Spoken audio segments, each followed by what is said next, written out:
Perkenalkan, nama saya Putu Agusdana Prayoga dengan NIM 275312772. Di sini saya akan menerangkan penawaran dan harga, penentu penawaran, hukum penawaran.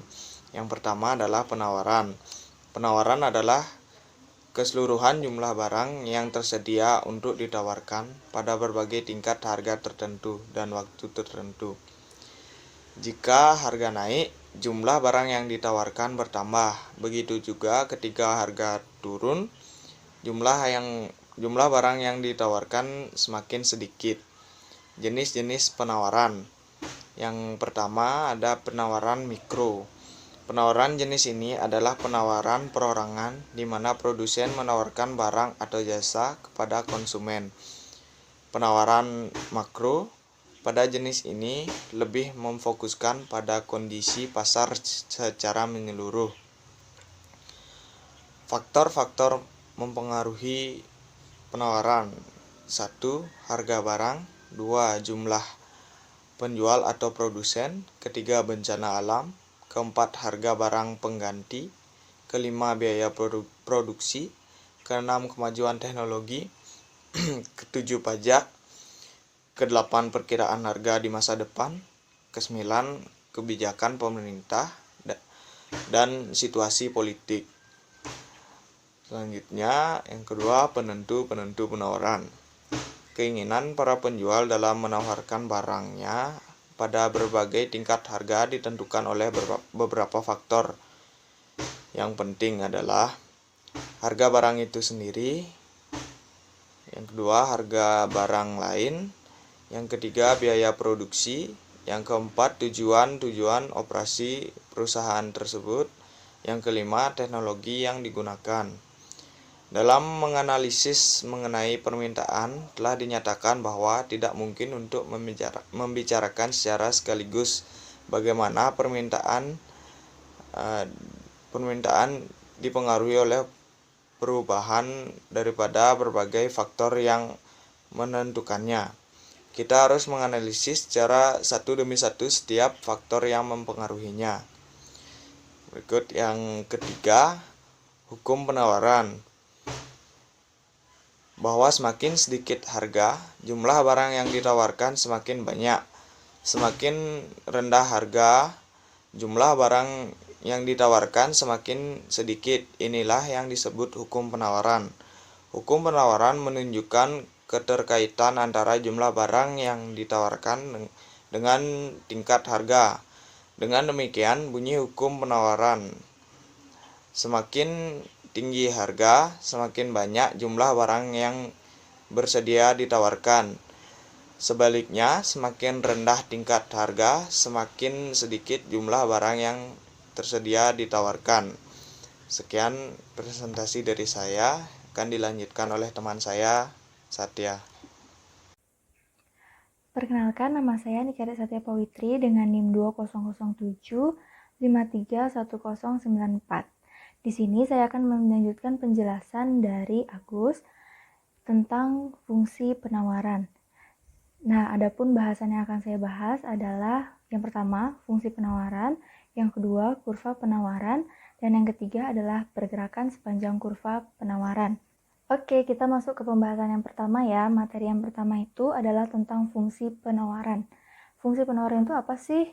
Jadi, fungsi penawaran itu adalah persamaan yang menunjukkan hubungan antara jumlah barang yang ditawarkan oleh penjual dengan semua faktor produksi yang mempengaruhinya.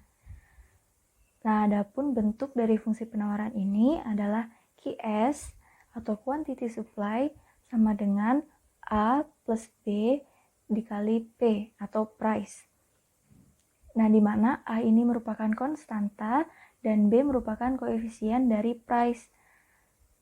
Biasanya dalam soal yang disajikan itu adalah P1, P2, Q1, dan Q2. Untuk mendapatkan bentuk seperti tadi, kita perlu masukkannya ke dalam rumus. Adapun rumusnya itu adalah QS sama dengan P min P1 per P2 min P1 sama dengan QS min QS1 sama dengan QS2 min QS1. Sehingga nanti akan diperoleh persamaan QS sama dengan A plus B dikali P. Pokok bahasan yang kedua itu adalah kurva penawaran. Kurva penawaran ini merupakan bentuk kurva dengan slope yang positif. Nah, kenapa dibilang positif? Itu karena antara kuantitas dan harganya itu berjalan sebanding atau lurus. Nah, ingat kan apa yang dibilang sama Agus tadi tentang hukum penawaran? Jadi, hukum penawaran itu kan bunyinya semakin tinggi harga, semakin banyak barang yang ditawarkan. Sehingga kurva penawaran ini dibaca dari kiri bawah ke kanan atas. Jadi tahu kan bedanya sama fungsi permintaan? Kalau fungsi permintaan kan dibacanya dari kiri atas ke kanan bawah. Dia itu mempunyai slope yang negatif, di mana semakin tinggi harga permintaannya semakin kecil. Kalau penawaran itu semakin tinggi harga, semakin banyak yang ditawarkan. Ingat ya, jangan sampai ketukar. Oke, kita lanjut ke materi yang terakhir, yaitu tentang pergerakan sepanjang kurva penawaran. Oke, jadi pergerakan itu dibagi menjadi dua. Yang pertama itu adalah pergerakan, yang kedua disebut dengan pergeseran. Kita mulai dari yang pergerakannya dulu. Aku akan taruh contoh kurva dulu di sini. Oke. Yang disebut dengan pergerakan itu adalah bentuk dari titik A ke titik B. Jika ditarik garis lurus itu kan semakin lama semakin panjang ya. Nah, proses memanjangnya inilah yang disebut dengan pergerakan kurva penawaran. Di mana kurva ini atau pergerakan ini itu terjadi karena kuantitas itu dipengaruhi oleh tingkat harga dari barang itu sendiri. Jadi ingatkan hukum penawaran yang tadi, semakin tinggi harga, semakin banyak yang ditawarkan. Nah, itulah bentuk pergerakan dari kurva penawaran. Sedangkan yang disebut dengan pergeseran itu terjadi karena kuantitas dipengaruhi oleh faktor-faktor lain di luar tingkat harga. Jadi tingkat harga itu tidak mempengaruhi pergeseran, sehingga dalam pergeseran kurva penawaran itu hukum penawaran tidak lagi berlaku. Ya, ada kurvanya di sini, Nah, itu kita bisa lihat dari A bergeser ke A1 itu disebut dengan pergeseran. Oke. Jadi dia tuh berpindah tempatnya dipengaruhi oleh faktor lain seperti biaya produksi, kemudian ekspektasi dari produsen, kemudian juga harga barang lain juga mempengaruhi. Nah, jadi dapat disimpulkan di tingkat harga yang sama, penawaran bisa saja mengalami peningkatan ataupun penurunan.